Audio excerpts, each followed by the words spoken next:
సంభోగంలో మొదటిసారి పాల్గొనే పురుషుల ఆలోచనలు. సంభోగం అనేది మగ ఇద్దరికీ ఇంపార్టెంటే. మనుషుల జీవితాల్లో సంభోగానికి చాలా ప్రాధాన్యం ఉంది. అందుకే ఆ పని గురించి ప్రతి ఒక్కరూ తెలుసుకోవాల్సిన అవసరం కూడా ఉంది. ఫస్ట్ టైం సంభోగం అనేది చాలా ఎక్సైటింగ్ గా ఉంటుంది. అప్పటిదాకా ఉన్న ఊహలన్నీ నిజమయ్యే క్షణంలో అనేక సందేహాలు వాళ్లలో కలుగుతాయి. మొదటిసారి ఆ పని గురించి ఆలోచించినప్పుడు పురుషుల మెదడులో వచ్చే ఆలోచన సేఫ్టీ. అవును, ఈ విషయంలో పురుషులు చాలా జాగ్రత్తగా ఉంటారు. అసురక్షిత సంభోగం వల్ల ఏదైనా జరుగుతుందేమో అన్న భయం వాళ్లలో ఎక్కువగా ఉంటుందని చాలా మంది నిపుణులు అభిప్రాయపడుతున్నారు. మొదటిసారి ఆ పనిలో పురుషులు బాగా అబ్జర్వ్ చేసేది ఏంటంటే ఆడవాళ్ల శరీరం. వారి శరీరంలోని అణువణువుని చాలా జాగ్రత్తగా గమనిస్తారు. పుట్టుమచ్చల దగ్గర నుండి టాటూల వరకు అన్నీ బాగా గుర్తు పెట్టుకుంటారు.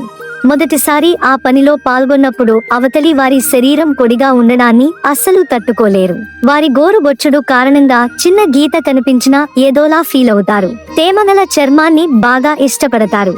ఆడవాళ్ల రియాక్షన్స్ ని చాలా బాగా అబ్జర్వ్ చేస్తారు. ఏ విధంగా చేస్తే వారిలో ఎలాంటి రియాక్షన్స్ కనిపిస్తున్నాయో అని గమనిస్తుంటారు.